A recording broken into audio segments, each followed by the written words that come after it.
Voilà, questions électorales s'installent à présent. Nous démarrons déjà avec Rufin Gocho. Bonjour. Bonjour, Comment bonjour. allez-vous? Ça va très bien, merci.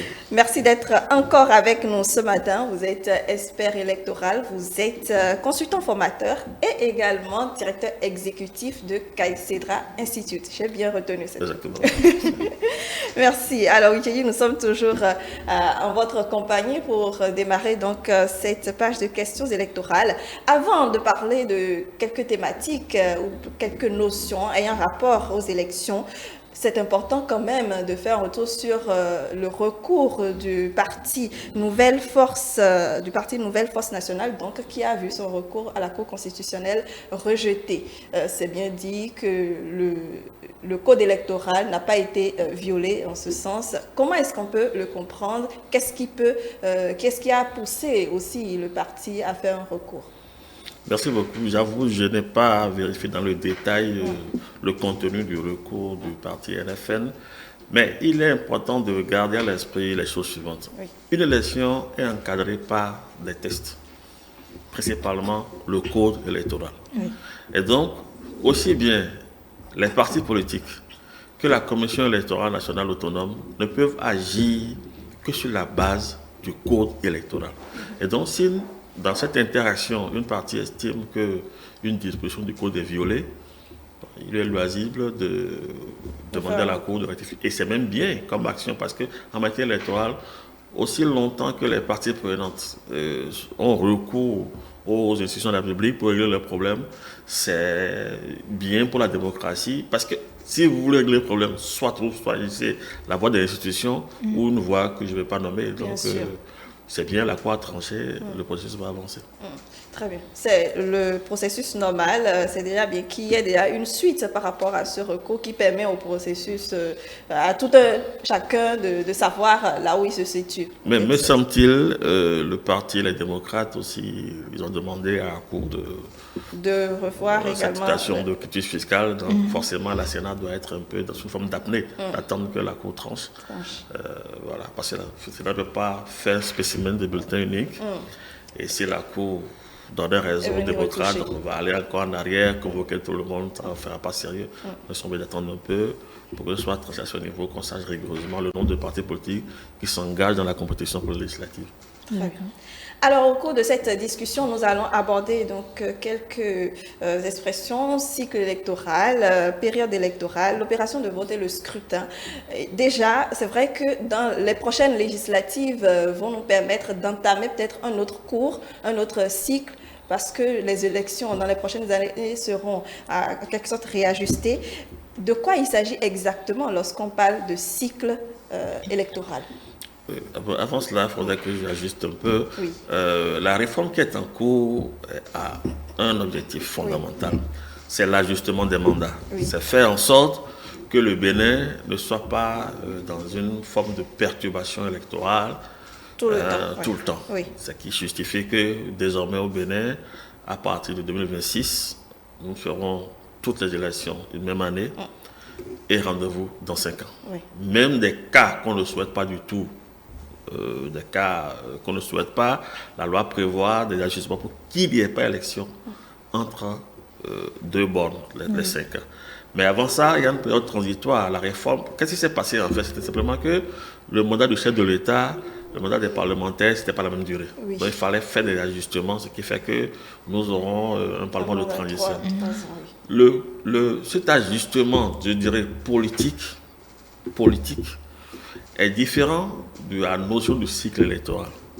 Le cycle électoral se fonde sur le fait qu'il n'existe nulle part au monde une bonne élection, ou s'il n'existe nulle part une élection proprement organisée, sans faute, qui ne mérite pas qu'on regarde, qu'on analyse, qu'on corrige pour améliorer et faire.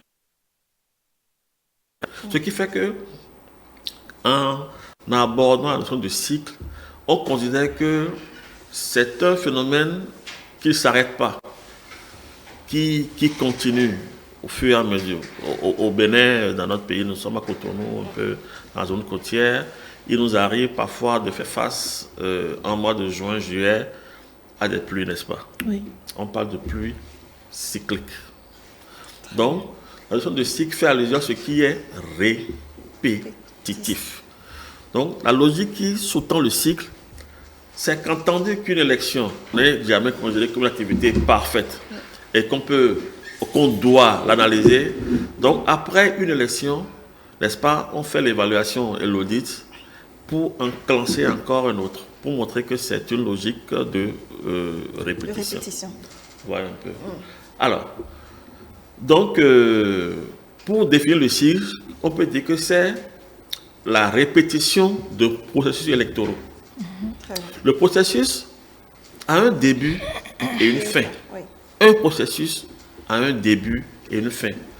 Alors que le cycle est répétitif. C'est-à-dire qu'un processus fini, on analyse, on enclenche.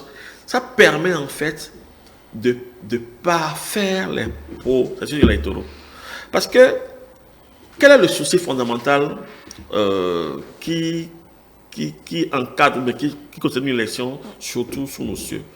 C'est simplement qu'une élection, qui est une opération qui permet de désigner les dirigeants politiques, ne conduise pas ou ne conduise plus à des dérapages. Or, chaque sous-opération électorale peut créer des crises. Oui. Les gens pensent que c'est quand on compte les résultats qu'il y a crise. Ce n'est pas vrai du tout. Si par exemple, la commission électorale ne s'organise pas très bien, ne maîtrise pas son chronogramme, et que les bulletins sont livrés en retard, vous imaginez dans une localité où les populations attendent le jour J pour peut-être... C'est déjà arrivé même. Alors, donc, ça veut dire quoi? Que ce serait l'erreur de la faute commise au cours de la commande des marchés publics qui aura créé des situations difficiles. Donc, après le scrutin, on visite tout ça. La formation, la commande, le budget, est-ce que le gouvernement a donné l'argent à temps dans le délai? Est-ce que la commande a été faite? Est-ce que l'entreposage a été fait? On revisite tout, un peu comme un individu fait un bilan de santé. Et ça qui permet de faire les corrections pour enclencher le processus qui suit. Agapit Napoléon Maforeka nous a rejoint sur le plateau. Bonjour. Oui, bonjour. Je pense oui, bonjour, bien. téléspectateurs, bonjour, Brunel, bonjour. Vous savez, lorsque le cycle est connu, aujourd'hui au Bénin, nous avons un cycle qui commence, désormais, qui est sur 5 ans. Désormais, dès le 2026, nous allons rentrer dans un système de 5 ans. Oui. Ça veut dire quoi? Ça veut dire que l'homme politique, il se prépare pour affronter les élections tous les 5 ans. Tous les 5 ans. Ils doivent savoir un peu pour les législatives, pour les communales, pour la présidentielle. Voilà un peu les contraintes, voilà le bagage, voilà les pièces, voilà en termes de budget. Il peut se préparer, l'homme politique. Comme l'État peut se préparer, c'est que les partis politiques qui animent la vie politique nationale devront également se préparer pour être prêts. Dès que commence le processus, se déclenche alors le dispositif. C'est comme un voyage, vous démarrez le premier mètre de votre voyage, même si c'est de 400 km, il y a des étapes. Donc le processus, c'est un peu le déclenchement de l'opération, mais qui dure en phase successive. Donc vous ne devrez pas attendre, et l'actualité devrait pouvoir nous le dire également, vous ne devrez pas attendre que le processus commence nécessairement avant de faire l'état des lieux, de mettre en place votre calendrier à l'interne, même du parti politique, et le budget, la stratégie, la communication. Vous devrez gérer ça par étapes et ça vous permet de ne pas être pris au dépourvu. Donc, ces notions, cycle, processus, période, tout ça nous permet de comprendre que, en réalité, chacun devrait se préparer, connaissant un peu les différentes phases de cette affaire. De 2023 à 2026, l'électeur sait qu'il a 3 ans. Le parti politique sait qu'il a 3 ans. L'État sait qu'il a 3 ans pour préparer les élections générales. Déjà connues. Le 11 janvier, normalement, nous devrons aller aux urnes. Le 11 janvier 2026. On devra pouvoir le savoir. Et la deuxième quinzaine de mois d'avril. Le 11 janvier, c'est pour les élections législatives et communales, couplées. Et en avril, pour l'élection présidentielle 2026. Donc, connaissant cela, avant même que se déclenche le processus, on devrait s'y préparer. Et c'est ça un peu l'anticipation qui va peut-être nous permettre de réduire les écarts les écarts et les crises par ailleurs. Très bien. Vous avez parlé de processus. Je voudrais qu'on revienne un peu sur votre développement. Processus, il est déclenché à quel moment? Et tout à l'heure, je disais qu'il y a un calendrier qui est. Regardez, par rapport à 2023, après la présidentielle, quand la nouvelle Sénat, l'ancienne Sénat partait, je pense qu'il a fait un travail. Et il me semble qu'il y a une feuille de route qui a été présentée en Conseil des ministres. Et le gouvernement a adopté la feuille de route. Je pense que cette feuille de route lançait le processus. C'est-à-dire qu'elle définissait les grandes étapes du processus qui devrait démarrer. Donc, le processus a commencé, on peut dire, avec la mise en place de la nouvelle Sénat. Par exemple, c'est lesquels qui devraient organiser l'ancienne Sénat 2013-2021, si je ne me trompe, Sénat de 7 ans, ou 2014-2021, Sénat de 7 ans. Étant au bout de son mandat, au terme de son mandat, il fallait mettre en place une nouvelle équipe. L'équipe est donc l'opération qui a consisté à la mise en place de la nouvelle équipe de la Sénat par la Sénat et la Direction générale des élections, le Conseil électoral, la Direction générale des élections. On peut dire que cela a lancé cette année le processus. Voilà, on peut le dire ainsi. Au moment où la Sénat a fait son chronogramme et a dit voilà le calendrier qui va nous conduire jusqu'aux législatives. On peut dire que c'est de là a commencé le processus. Très bien. Mais on savait que nous avons des cycles qui étaient des cycles presque ininterrompus. Mais on essaie de le circonscrire avec le nouveau code électoral, avec la constitution révisée et le nouveau code électoral. Très bien. Alors, j'ai toujours une autre préoccupation par rapport justement au cycle électoral. Vous avez dit que ça va nous permettre même à tous les partis, à toutes les institutions, acteurs des élections, de pouvoir se préparer, étant donné que justement ce sera tous les 5 ans et autres, à une date fixe, ils savent qu'ils iront aux élections. Mais en réalité, toutes les fois qu'il y a élection, quand même que c'est un mandat de 4 ans, on sait que dans 4 ans, on ira aux élections, on sait que dans 5 ans, on fera la présidentielle. Pourtant, on remarque, on a l'impression que tout le monde n'est pas toujours prêt. Qu'est-ce qui va changer cette fois-ci? Je le dis, un peu les acteurs devraient se préparer. C'est l'éducation citoyenne, c'est l'éducation à l'élection. Vous savez, l'élection ne devrait pas être conçue comme une période de crise ou une période exceptionnelle. Désormais, avec la réforme du système partisan, je pense que les partis politiques, dans leur animation de la vie politique, devraient inscrire l'élection comme une phase de leur processus, une phase de leur vie. Parce que c'est ça qui les fait vivre. Un parti politique n'existe pas pour ne pas aller aux élections. Et donc, on ne peut pas être surpris. Les dates sont connues à l'avance. Et si les dates sont connues, le cycle étant connu, la période presque connue, puisqu'on connaît déjà les dates. Pour 2031, par exemple, les dates sont connues. Pour 2036, les dates sont connues.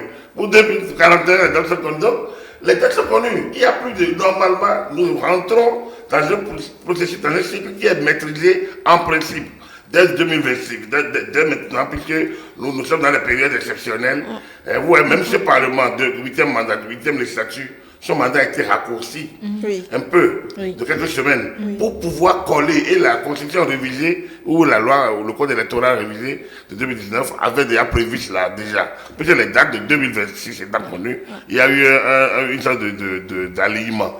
Donc, le parti politique ne peut plus dire je suis surpris.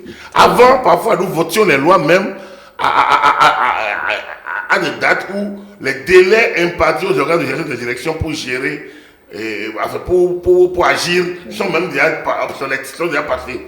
Aujourd'hui, on n'est plus là. Depuis les réformes de 2018, je pense que nous entrons dans un processus plus maîtrisé. Il appartient maintenant aux acteurs de prendre le pas. Parce qu'ils sont déjà habitués à l'ancien système. Vous voyez les trucs comme les affaires de certificat de résidence, quitus fiscale, je ne sais pas quoi. Ça. Tout ça, c'est l'impréparation. C'est peut-être la non-maîtrise du travail. Et il y a des examinateurs électoraux, il y a des experts, fiscaux, il y a des fiscalistes, il y a des bureaux d'études. Normalement, les partis devraient s'appuyer sur ces experts. Mais d'habitude, ils ne le font pas. Je pense que celui qui veut aller plus loin, doit pouvoir gérer son calendrier. Donc voilà, donc, en principe, nul ne peut dire je suis surpris. Très bien. Alors, un mot quand même sur la période électorale. Oui, nous avons parlé de cycle électoral, mais de quand à quand on parle de période électorale? Nous sommes à pleine période électorale. Exactement, oui. Et elle finit quand? Rufai Gojo. Non, du point de vue technique, comme j'ai expliqué, la période électorale, le processus a un début et une fin. Et dans cette portion, entre ces deux intervalles, il y a une série d'activités ou d'opérations qui sont mises en œuvre. Ces opérations varient selon les pays. Mais ça part en général de la mise en place du cadre légal et ça finit plus ou moins au niveau du contentieux. Ça peut varier un peu selon les pays, mais c'est tout ce qu'on met en place, toutes les opérations. Il y a le code qui est disponible, la mise en place de l'organe de gestion des élections, la mise en place du personnel à deux niveaux, le personnel plus ou moins permanent au sein de l'organe et le personnel d'appui qu'on appelle les agents électoraux qui sont les plus nombreux, leur formation, leur déploiement, la commande du matériel électoral, la réception, l'entreposage, le colisage, la sécurisation, le déploiement, l'effectivité du vote, d'accord, la complétion des résultats, la proclamation des résultats provisoires, les résultats définitifs, le contentieux, c'est toute cette combinaison intelligente d'opérations qu'on met dans le processus électoral. Vous voyez un peu, c'est cela. Et qui, en fait, le processus débouche sur le scrutin. Oui. Monsieur Rufai Gojo, nous sommes dans la fièvre des préparations des élections législatives toujours. Et les individus lambda se demandent ce qu'est exactement le scrutin. Dites-nous en plus. C'est-à-dire qu'en termes caricatural, c'était par exemple, vous voulez fêter votre anniversaire, bien vous voulez organiser votre mariage. Le scrutin, c'est le jour J où vous avez vos invités avec la salle climatisée, les tables, la célébration, la décoration, l'habillement, le DJ et tout, la restauration, les boissons. C'est ça, disons, ce jour J-là même qui est le scrutin. L'élection, c'est tout ce que vous faites en amont. Vous faites la liste de vos invités, qui va venir, qui ne doit pas venir, il faut informer tel tonton, il faut préparer telle chose, qu'est-ce que vous portez, vous louez quelle salle, dans quelle période, à quel coût, le nombre d'invités, quel repas vous faites, c'est ça l'élection. Je ne sais pas si vous voyez un peu comment j'explique. On peut également caricaturer. Le cycle, on peut dire, c'est beaucoup plus la fréquence. La fréquence. Le processus, c'est l'ensemble des actes qui enclenchent et qui finissent, qui enclenchent et qui mettent fin. D'habitude, pour les élections communales, par exemple, je prends l'exemple, la loi a donné 6 mois à la Cour suprême, normalement pour tout vider. La Cour suprême étant l'institution qui gère tout le contentieux des élections communales, par exemple. Donc, normalement, 6 mois après le scrutin communal, tout le contentieux devrait pouvoir être vidé. Et donc, fini alors ce processus-là, normalement. Maintenant, la période, c'est le temps, c'est le moment que crée, dès que le processus est lancé, c'est le temps dans lequel tout ça là se joue, qu'on appelle période électorale. Il y a une périodicité, il y a un ensemble des actes qui entourent, qui encadrent une élection, donc des opérations électorales, au débarrage et à la clôture. Et maintenant, il y a le temps dans lequel ça se joue, qu'on appelle la période électorale. On peut essayer de fonctionner comme ça. Très bien. D'accord. Oui, là, nous allons passer au vote. Qu'est-ce que le vote, Monsieur Rufai Gojo, et comment peut-on aboutir à un vote dans de meilleures conditions? Bon, le vote, de façon simple, c'est le fait que le citoyen autorisé à voter puisse opérer son choix de façon libre. Et le fait que le citoyen aille au niveau de son bureau, de son poste de vote, qu'il choisisse le bulletin unique, qu'il estampille sur le logo du parti de son choix, d'accord, pour voter si vous voulez, choisir. Pour un peu, c'est cet acte-là. Très bien. Et comment est-ce qu'il se déroule? Voilà. Le déroulement se fait au regard de la loi électorale. Au Bénin, se fait au regard du code électoral. Premièrement, au Bénin, vous savez que la loi définit les conditions pour voter. il faut avoir au moins 18 ans. Donc, c'est ceux qui ont 18 ans qui sont autorisés à voter. Récemment, vous avez suivi, je crois, un arrêté ou un document du ministère qui autorise désormais les citoyens, pas désormais les citoyens, à voter avec des pièces d'identification. Oui, c'est-à-dire que c'est tout document qui permet de vous identifier, que ce soit la carte d'identité, la carte d'électeur, le passeport, le permis, la carte l'EPI, la carte, je sais pas, la carte des militaires. Oui, les cartes d'étudiants pour les écoles, les élèves. Étudiants, tant les journalistes se plaignent pour demander pourquoi il n'y a pas la carte de journaliste pour aller voter. Donc, toute pièce, et comment votre photo et votre nom, qui permet de vous identifier. Oui. Vous arrivez au niveau du poste de vote. Vous devriez normalement vérifier à l'entrée si vous êtes vraiment au niveau de ce poste de vote. Parce qu'il y a la liste des électeurs qui est affichée à l'entrée du poste de vote. Mais si vous ne le faites pas pour rentrer, quand l'assesseur vous accueille, il prend votre pièce d'identification et vérifie si vous êtes vraiment sur la liste électorale. Oui. Maintenant, habilement, si la formation est bonne, l'assesseur fait deux choses. Première chose, essayez de voir quand même si la photo qui est sur la pièce est plus ou moins proche de celui que vous avez en face. Et de voir si c'est aussi proche de la photo qui est sur la liste électorale. D'accord. C'est vrai, la liste électorale, c'est des photos, bon, c'est trop petit et tout, mais il a le droit de rapidement regarder, sans déranger, sans jouer au policier, si c'est vraiment la personne qui porte la carte qui est venue voter. Deuxième chose, rapidement regarder si son ongle n'a pas l'encre indélébile. Vérifier s'il n'a pas voté quelque part avant de venir. Sans déranger, sans enquiquiner, sans importuner. Quand ils finissent là, le citoyen montre sa carte, n'est-ce pas? Et quand on vérifie que ce dernier ou cette dernière est sur la liste électorale, on lui permet maintenant de prendre le bulletin de vote. Le bulletin que le président aura identifié et authentifié avant le démarrage. C'est complexe, on ne va pas rentrer dans ça. Le citoyen se rend dans l'isoloir, seul. Mais s'il porte un handicap, il peut se faire aider soit par une personne de son choix ou par des gens qui sont présents. Les agents. Voilà. Sinon, le principe, c'est le secret. Il va maintenant mettre le cachet dans l'encre et estampiller sur le logo de son choix. Mais là, attention, il est recommandé aux citoyens de souffler sur la partie où vous avez.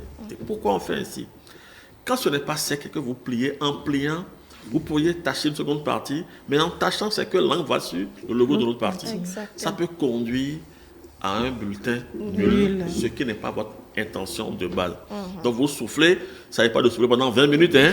Vous soufflez légèrement pour que l'encre ça sèche, parce que si c'est de l'encre de bonne qualité, si vous soufflez, vous allez sentir. D'accord? Vous pliez, vous ressortez, vous mettez dans l'urne. Par contre, le fait de mettre dans l'urne, c'est public.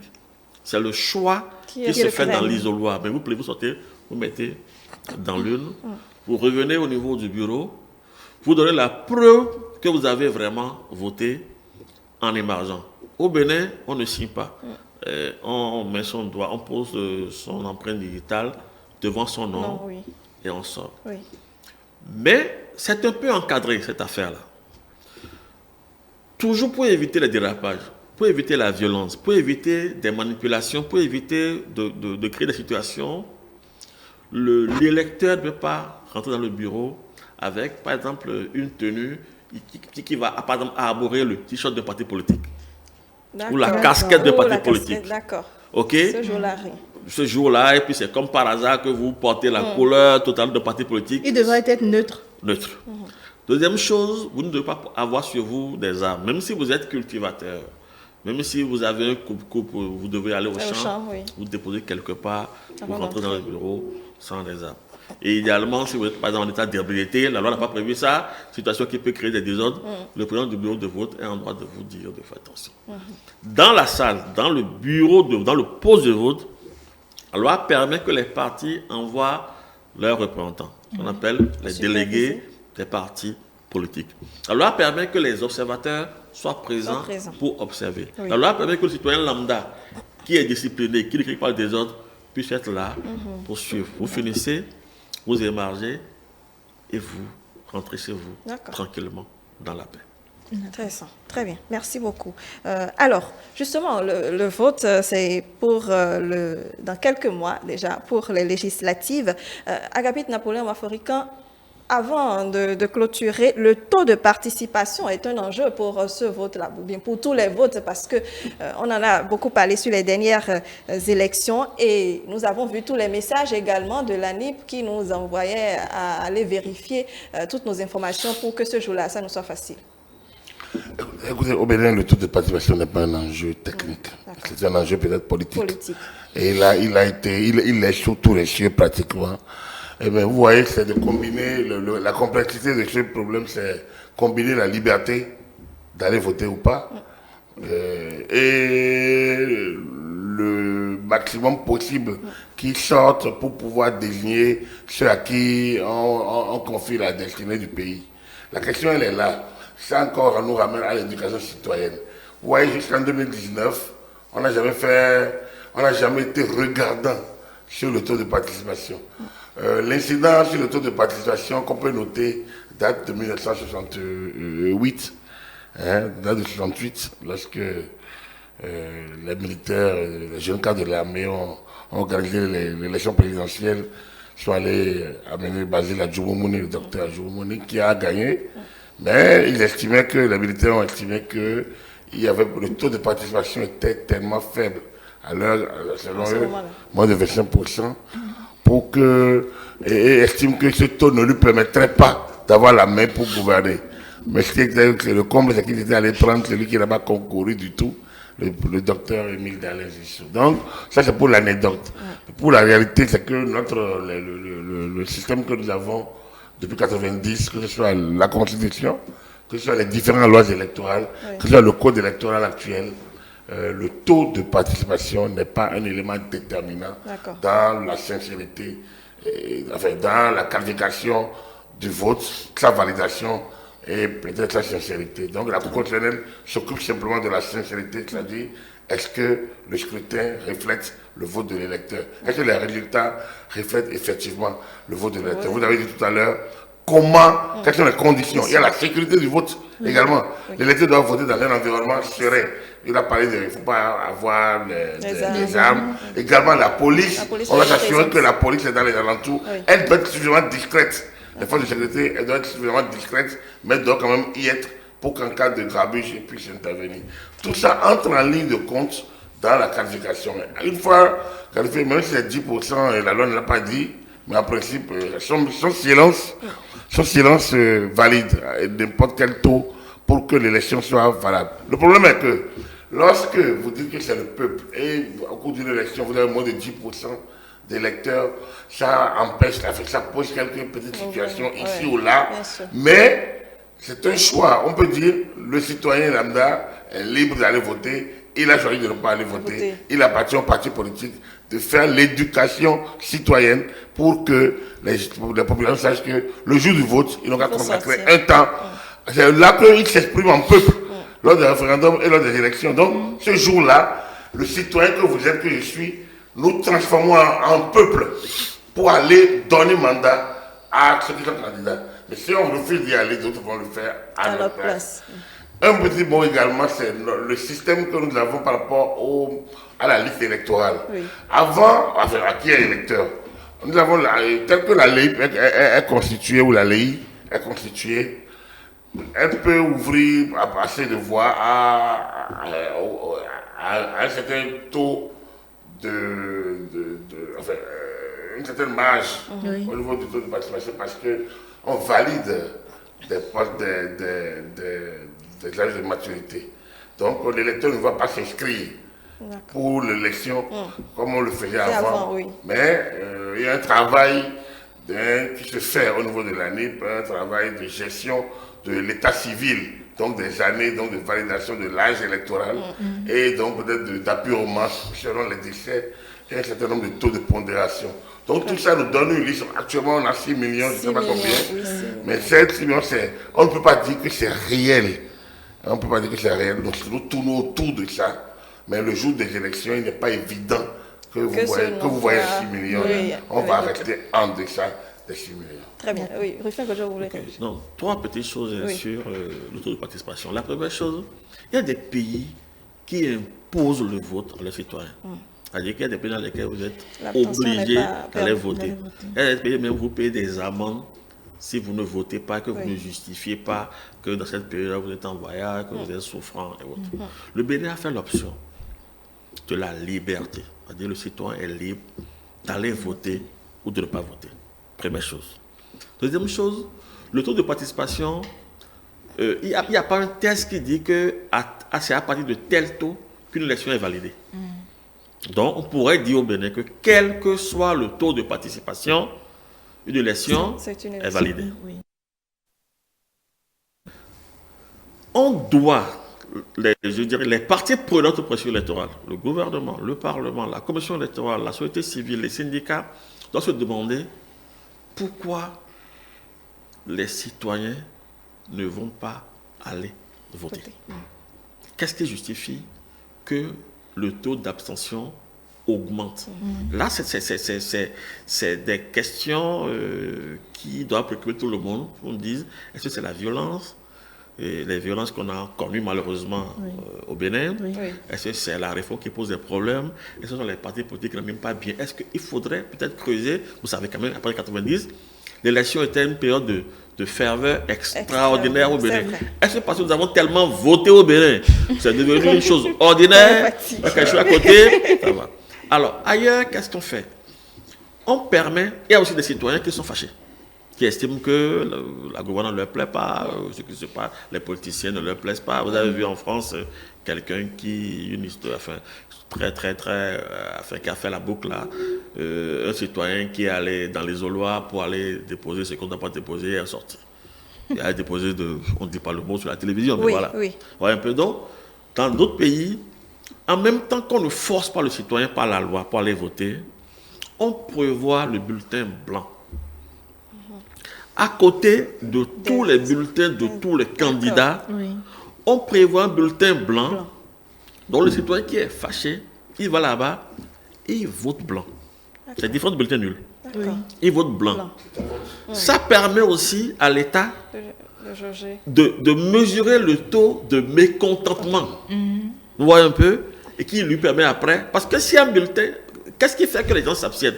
S'il n'y a pas un espace où ils vont exprimer par le vote leur mécontentement.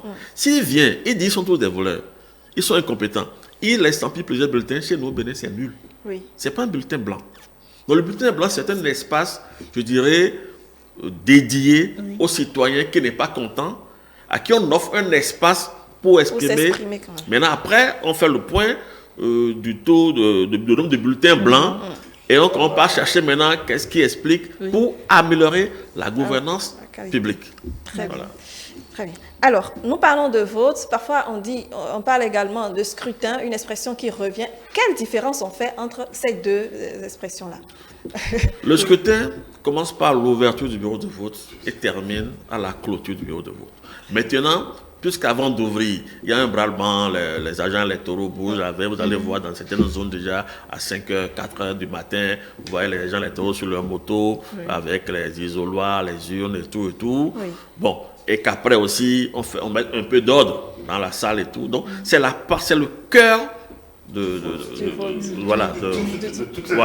Et le jour J, on voit les gens électoraux avec leur chasuble, avec le logo de la Sénat, on voit les observateurs, on voit les représentants des partis politiques, on voit les citoyens, on voit les urnes, les isoloirs, l'encre indélébile, le bulletin, le cachet, et tout ça. C'est là le scrutin. Voilà. Très bien, d'accord. Donc, au Bénin, je pense que la loi fixe l'ouverture à 7h. Voilà. Et la clôture à 16h. Voilà. 9h, je crois. 9h, voilà. 9h. S'il y a un retard, il faut rattraper. Voilà. Très bien. Alors, nous allons clôturer ce plateau de questions électorales. Un mot de fin, Rufin Godjo? Demander à ce que les citoyens béninois sortent pour exprimer leur vote. dans le calme et dans la paix. Merci. C'est utile pour ce pays. Agapit Napoléon Maforika. Qu'ils s'imprègnent, que vraiment les populations s'imprègnent des méandres des processus électoraux ou des votes. Vous savez, nous votons depuis 1990 de manière régulière, donc depuis 23 ans bientôt, 33 ans bientôt. Donc il est temps que le citoyen lambda, au lieu de commenter les actes des acteurs politiques, sache aussi comment ça se passe. Bon, pas ces activités-ci que nous menons, mais dans le principe, nous sommes censés violer la loi, le code électoral existe, et chacun est un intellectuel dans son... Enfin, à tout au moins lettré dans sa maison, fait l'effort de comprendre pour ne pas se faire manipuler. Parce que c'est le moment où il y a beaucoup plus de manipulation. Aujourd'hui, au Bénin, là où nous sommes, ce jeudi, et 17 novembre, nous sommes à une étape du processus. Il faudrait peut-être que les citoyens suivent la suite. Parce que pour savoir à quel moment nous sommes, qu'est-ce qui peut être attendu. Nous venons de finir pratiquement quand il avait dit que le processus est découpé en actions, en période. Nous venons de finir la phase donc, du dépôt des candidatures et avec de gestion des candidatures. Ce n'est pas totalement terminé parce que le contentieux est en cours. Donc, dès que le contentieux va être vidé, nous allons dire que cette phase elle est totalement révolue. On passe à une autre étape. Même si le contentieux n'est pas révolu, comme les saisines ne sont pas suspensives, ça veut dire qu'on poursuit. Donc aujourd'hui à la Sénat, ce 17 à la Sénat, il y a une opération qui a lieu. Au même moment, la Cour constitutionnelle travaille sur des saisines qui lui ont fait, en tout cas tout au moins la saisine dont qui a été faite à son endroit. Donc, c'est dire que c'est une dynamique qui mérite que les citoyens essayent de s'impliquer par le renseignement, par l'information, afin de pouvoir comprendre et peut-être aviser sur les réseaux sociaux. Très bien. Merci beaucoup, Agapit Napoléon Maforika. Non, je pense que nos invités nous ont vraiment imprégnés par rapport au sujet du cycle électoral, des périodes électorales, du vote et du scrutin. Merci Wicheji Igbagidi, merci à nos deux invités qui nous ont donc permis de mieux comprendre ces différentes expressions. Ce matin, amis téléspectateurs, nous vous retrouvons très vite dès demain.